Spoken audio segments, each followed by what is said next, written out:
Basically एक businessman हूँ और मैंने एक रियल एस्टेट कंपनी आज से करीब 40 साल पहले शुरू की थी और उसके अंदर में हम लोगों ने 300 बिल्डिंगें, सिर्फ कलकत्ते में 300 बिल्डिंगें बनाई हैं। हमारी कंपनी का नाम है PS ग्रुप और वो अभी कलकत्ते की नंबर 1 कंपनी है रियल एस्टेट में। 15 साल पहले मैंने डिसाइड किया कि भाई अब रुपए कमाने का जो दौर है वो पूरा हो गया। अब बच्चे बड़े हो गए, बच्चे देख रहे हैं काम, अब रुपए के लिए काम नहीं करना, क्या कर सकते हैं। मैंने देखा सबसे बड़ी ज़रूरत इस देश में है यूथ को एम्पावर करना एजुकेशन और स्किल से। मैंने देखा कि मैं काम कर सकता हूँ। मैं अगर एक ऐसी इंस्टीट्यूट बना दूँ जो वर्ल्ड क्लास हो और जिसमें हमारे बच्चे एफोर्डेबल फीस देके या नई फीस देके पढ़ सकें, अगर एक प्रूफ ऑफ मॉडल हो जाए, अगर मैं एक इस तरह की संस्था बना दूँ तो फिर हज़ारों संस्थाएं बन जाएगी। प्रॉब्लम क्या है कि लोग बिलीव नहीं करते कि ऐसी कोई चीज़ संभव है। तो अगर आप बिलीव नहीं करेंगे तो आप करेंगे भी नहीं। लेकिन अगर मैं आपको प्रूव कर दूँ कि हाँ ऐसा हो सकता है तो आप करेंगे। तो हमने 23 बच्चों को लेके 2010 में हमने कॉलेज खोला। अभी इंशाल्लाह 2700 बच्चे हैं, अगले साल 4000 बच्चे और उसमें 30% बच्चे फ्री में पढ़ते हैं और बाकी 30% बच्चे आधे पैसे देते हैं। तो ये हमने एक्सपेरिमेंट किया, जो बच्चे दे सकते हैं उनसे पूरा फीस लिए, जो बच्चे नहीं दे सकते कम दें। तो ये बिजनेस करना नहीं था, ये एक सोशल कॉज था। और जो भी आए थे हमारे इंस्टीट्यूट में, जैसे मिस्टर फोर्ड आए, हेनरी फोर्ड के ग्रेट ग्रैंडसन, फोर्ड फाउंडेशन के चेयरमैन हैं, फोर्ड मोटर कार कंपनी के चेयरमैन हैं और बहुत सारा वो ग्रांट देते हैं आईवी लीग कॉलेजेस को अमेरिका में। वो जब आए, हमारी बहुत छोटी सी थी उस टाइम पर कॉलेज, तो उन्होंने कहा मिस्टर चोपड़ा आपकी कॉलेज बहुत छोटी है, लेकिन एक बात बता दूं आपको कि आपसे ज़्यादा इंस्पायरिंग कैंपस मैंने आज तक दिखा नहीं। और ये आपको बता देता हूँ कि आपकी संस्था छोटी नहीं रहेगी, मैं आता रहूँगा और ये ग्रो करती रही।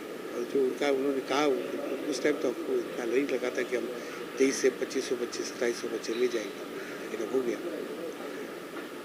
ये एक दूसरी चीज़ थी। और तीसरी चीज़ ये थी कि मैं क्लासेज, मतलब मैं 20-25 साल से पढ़ा भी रहा हूँ बच्चों को, और मैं वो पढ़ा रहा हूँ जो जनरली स्कूल और कॉलेजेस में पढ़ाया नहीं जाता और पढ़ाने की बहुत बड़ी ज़रूरत है। और वो है कि आपकी पर्सनैलिटी, आपके विचार, आपका दृष्टिकोण, आपके ज़िंदगी को देखने का नज़रिया जो है बहुत पॉजिटिव और बहुत प्रोडक्टिव और होना चाहिए, जो हम लोग सिखाते नहीं हैं। देखिए, ज़िंदगी में हर एक के जीवन में कोई सेटबैक या कोई फेलियर आती है, लेकिन उन बच्चों को कभी कोई सिखाता नहीं कि इन फेलियर को फेस कैसे करें। न उनके माँ बाप जानते हैं, न वो टीचर जानते हैं, न उनके दोस्त जानते हैं। तो कई बार क्या होता है कि ये फेलियर के कारण बच्चा एक्सट्रीम स्टेप ले लेता है, कभी सुसाइड कर लेता है, कभी उल्टा सीधा काम कर लेता है। तो ये बताना कि यार फेलियर तो हर आदमी के जीवन में आया है। बहुत लोग जो है वो फेलियर के बाद उनकी जो ग्रोथ हुई है पहले नहीं हुई। कई बार failure is a stepping stone of success. तो उसको कैसे करना है ये सिखाना ज़रूरी है, बताना ज़रूरी है। तो ये हम सिखाते थे। तो 20 साल 25 साल हो गए इसको पढ़ा रहे हैं, सिखा रहे हैं। तो इसमें क्या है कि इसमें एक चीज़ है, वो ये है कि मैं हमेशा उनको बोलता था कि never let anybody tell you can't do something. लेकिन हमारे यहाँ यही है कि कोई आदमी कुछ करना चाहे, बोला अरे ये तो संभव ही नहीं तुमसे।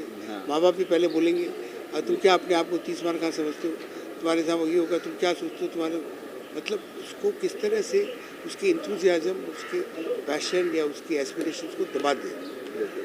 तो मैं हमेशा बोलता हूँ ये let nobody push you down. और मैं कहा सपने ऐसे देखो कि जो लगे कि इम्पॉसिबल है। जब इम्पॉसिबल सपने देखोगे तभी वो संभव होगा। अगर माने गांधी जी सोचते नहीं कि वो एक अगले पतले से लोग हैं, वो हिंदुस्तान को आज़ादी दिला देंगे, तो आज़ादी कहाँ से मिलती। अब जब उन्होंने शुरू किया दांडी मार्च, तो करोड़ों लोग जुड़ गए। उस समय ना तो फ़ोन था, ना कोई मतलब कोई इंटरनेट था, कुछ नहीं था। एक उनकी आवाज़ से करोड़ों लोग हिंदुस्तान के जाग गए। अब्दुल कलाम साहब, कौन जानता था कि एक छोटे से गांव के जिसके पास पैसा नहीं है फीस देने का, एक लोकल स्कूल में, वो हिंदुस्तान का प्रेसिडेंट बन जाएगा और वो इतना रॉकेट साइंस बन जाएगा। तो ये तो सपने देखने की बात है। और धीरू भाई अंबानी को देख लीजिए, तो वो कहाँ, तो अपने कहा सपने देखना बंद मत करो, सपने देखो।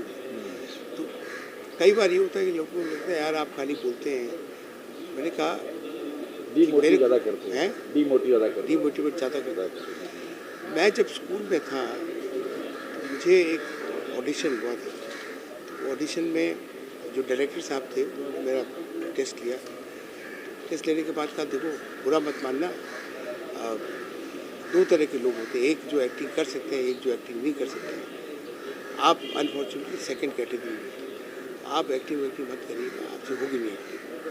तो उसके बाद मैं ज़िंदगी भर तक मतलब समझिए लास्ट 50-60 साल तक मैं कई थिएटर ग्रुप से इन्वॉल्व था, लेकिन सब ने यही कहा था, मैंने कभी एक्टिंग की नहीं, कभी फ्रंट स्टेज में नहीं आया, मैं बैक स्टेज में ही रह के प्रोडक्शन मैनेजर ये सब में काम कर रहा था। प्रथम बार जब हम लोग एक फिल्म बना रहे थे तो शिवेंदु सर ने कहा कि आप एक्टिंग करिए। मैंने कहा आपका दिमाग खराब है, मेरे से एक्टिंग होगा? मैं ज़िंदगी भर मेरे को बोला कि आपसे एक्टिंग नहीं होगी, मैं नहीं करूँगा एक्टिंग। और लोग हंसेंगे तो बोलेंगे अरे यार ये प्रोड्यूसर है, ये अब ज़बरदस्ती घुस गया, एक्टिंग आती नहीं, क्यों कर रहा है? तो मेरे से नहीं होगा। फिर आप क्या मैं हूँ ना डायरेक्टर, आप करिए, होगा। और अभी बॉलीवुड में आपकी उम्र के एक्टरों की कमी है, अगर हमको करना है तो फिर हमको खोजना पड़ेगा, नहीं तो डिले हो जाएगा प्रोजेक्ट। मैंने सोचा कि मैं हमेशा बोलता हूँ कि the biggest pleasure in life is to do things you can't, other things you can't, और to prove your critics wrong is the biggest achievement, sense of achievement. कि आपने आपके क्रिटिक जो बोले आपसे होगा नहीं, आपको क्या ट्राई कर, तो उसको रॉन्ग करना, प्रूव करना, ये सबसे बड़ा मैंने सेंस ऑफ अचीवमेंट है। मैंने कहा मैं बोलता हूँ बच्चों को, उनको करके दिखाना पड़ेगा, क्योंकि बच्चे जो है आप जो बोलते हैं उससे कम असर होता है, आप जो करते हैं उससे ज़्यादा असर होता है। मैंने कहा मैं करता हूँ, तो मैंने किया। तो मैंने कहा तो आप बहुत बड़ी अच्छी एक्टिंग करिए। और उसमें वो सरीना वहाब और मुकेश ऋषि और मुस्ताक खान थे। हम तो मान ही नहीं सकते कि आप पहली दफ़े एक्टिंग कर रहे हैं, आप तो हमसे अच्छी एक्टिंग कर रहे हैं। मैंने कहा इतना तो मत बोलिए, लेकिन नहीं कपिल जी आप नेचुरल एक्टिंग कर रहे हैं, हम लोग को तो क्या बॉलीवुड में रह रहे कि वो आर्टिफिशियल एक्टिंग करने की आदत हो गई है, तो अब वो हमको निकलना बड़ा मुश्किल हो रहा है। अब लोग नेचुरल एक्टिंग पसंद करते हैं, तो हम तो इतने सालों से करे आ रहे हैं, एक्ट में हाथ घुलाना पड़ता है, आप तो एकदम नेचुरल है, आप जैसा रहे वैसे बोल रहे हैं। मैंने कहा खुद मैंने तो कोई एक्टिंग सीखी नहीं है, कोई लोग क्या पहले तो फिक्र हो। और सेकेंड टाइम जब मैंने किया एक्टिंग तो मैं बहुत कंफर्टेबल हो गया था, शिवेंदु सर से भी कंफर्टेबल हो गया था। और वो कैरेक्टर जो था मेरे को समझ आ गया, वो कैरेक्टर, उस कैरेक्टर का उस सिचुएशन में क्या मनस्थिति है, उसके क्या इमोशंस हैं। मैंने कहा वही इमोशंस मेरे को अपने दिमाग में मैनिफेस्ट करने पड़ेंगे। उसके बाद जो होगा, मेरा जो शब्द निकलेंगे, जैसे निकलेंगे, जो भाव होंगे शरीर के, वो एकदम नेचुरल होंगे। और वो बहुत ही अच्छी एक्टिंग हुई, और कल उसके लिए मेरे को अवार्ड भी मिल रहा है। तो वो एक था एक। तो मैं अब बच्चों को कहा कि देखो अगर मैं 70 साल की उम्र में, 72 साल की उम्र में ऑल थ्रू मैंने सोचा कि वैसे एक्टिंग नहीं होगा, और मैं अगर अटेम्प्ट कर सकता हूँ, हिम्मत कर सकता हूँ, नहीं भी हो सकता था, लोग हंस भी सकते थे, लेकिन हिम्मत तो करनी पड़ेगी ना। तो अगर तुम हिम्मत नहीं करोगे तुम्हारी उम्र में, तो फिर कब करोगे? तो तुमको हिम्मत करनी चाहिए। दुनिया चाहे कुछ बोले कि तुमसे ये नहीं होगा, फलाना नहीं होगा, तुम जाओ ना यार, तुमसे क्यों नहीं होगा, एकदम होगा। हम उनको हमारे पब्लिक स्पीकिंग का समझिए सिखाते हैं। कई बार नकार दिया सर, कई बार बच्चन का उनको कई बार नकार दिया था, फिर भी वो नहीं नकार देते, और जिंदगी भर तक वो नकारने का असर रहता है। मैं आपको एक बात बताता हूँ कि मैं अभी समझिए 2 महीने पहले शाम को 7 बजे से 6-7 बजे मेरे पास फ़ोन आया US से। मेरा स्टोर किया हुआ नंबर भी था, मैंने उसको फ़ोन उठाया तो एक लड़की फ़ोन कर लेती, बोले सर आपने फ़ोन उठा लिया, आपका नंबर चेंज नहीं हुआ। मैंने कहा नहीं चेंज नहीं हुआ। बोले अच्छा हुआ चेंज नहीं हुआ। तो बोले तुम US में हो? बोले हाँ मैं US में हूँ। मैंने कहा क्या कर रही हो? बोले मैं अभी यूनाइटेड नेशन में PRO का जॉब कर रही हूँ मैं, और अब मेरा एक प्रमोशन का ऑप्शन आया है, तो आज मेरा प्रमोशन के लिए मेरे को एक प्रेजेंटेशन देना था।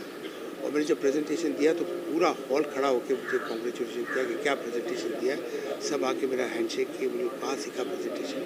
तो मुझे आपकी याद आई, मैंने अभी आपको फ़ोन किया। मेरे को याद है कि 20 साल पहले मैं आपके फर्स्ट सेशन की स्टूडेंट थी, जब आपने कहा कि खड़े होकर 2 मिनट बोलना है पहले दिन, तो मेरे हाथ काँप रहे थे, मेरा गला सूख गया था। मेरे आंसू आ गए थे, मेरे को बोला नहीं जा रहा था मेरे से। और आपने कहा कि भाई बोलना तो पड़ेगा, अब सब्जेक्ट पर नहीं बोलोगी तो तुम एक काम करो, अपना नाम ही बता दो, कहाँ रहती हो वो बता दो, कुछ भी बताओ, लेकिन कुछ तो बोल के जाना पड़ेगा। तो मैंने बोला, फिर मैंने बड़ा ह्यूमिलिएट फील किया। मैंने कहा आप कहते हैं कि do what you fear and the fear will go. मैंने उसी दिन डिसाइड किया कि आप कल से जब सेशन आपका होगा तो मैं सबसे पहले हाथ उठाऊंगी, मैं चेष्टा करूँगी तो मैं सबसे पहले आके बोलूँगा। और उसके बाद मेरा ट्रांसफॉर्मेशन होना शुरू हो गया। तो सर वो पहला दिन मुझे आज भी याद है, और आज का दिन जब लोगों ने स्टैंडिंग ओवेशन दिया। ये बहुत लंबी जर्नी थी, लेकिन आपने करवाई। आपने मोटिवेशन दिया। मैं आपको फ़ोन इसलिए कर रही हूँ कि thank you for changing my life. मैं ये कह रहा हूँ कि मेरा जो मैं जो भी कर रहा हूँ या जो भी करना चाह रहा हूँ, वो मैं इन बच्चों को मोटिवेट करने के लिए। तो देखिए हमारा role as a teacher change हो गया। एक ज़माना था जब टीचर को सब्जेक्ट जाके पढ़ाना पड़ता था, अब वो सब्जेक्ट तो सारे के सारे इंटरनेट में है, किताबों में पढ़े। हमसे अच्छे बोलने वाले, हमसे ज़्यादा एक्सपर्ट कोई भी रिकॉर्डेड आप लेक्चर सुन लीजिए, लेकिन वो उसको देखने के लिए, उसको सुनने के लिए एक मोटिवेटर चाहिए आपको, जो आपको कॉन्स्टेंटली आपको पीछे कोच की तरह लगा रहेगा कि भाई करो इसको, जो हो जाएगा। वो जब कॉन्फिडेंस लूज करे तो उसको धक्का दे, पुश करे। तो हमारा रोल अब हो गया coach, we are no longer teacher. अब ये जो कोच है, ये कोच जो है एक तो कह के करवा सकता है और एक खुद करके दिखा के करा सकता है। मैं चाहता हूँ कि मैं उनको दिखाऊँ कि जब मैं अगर कर सकता हूँ तो तुम क्यों नहीं कर सकते। अब आप गाने की बात कर सकते हैं, गाने कैसे गाने का आगाज हुआ, कैसे जाते हैं गाने के बारे में? देखिए मैं तो गाना बचपन से गाता था। हमारे समय में गाना कोई बहुत अच्छा लोग नहीं था। बड़ी इच्छा होती थी शादी ब्याह में जाके गाना गाएं, मतलब जो ऑर्केस्ट्रा आता था, लेकिन दादाजी वगैरह मना करते।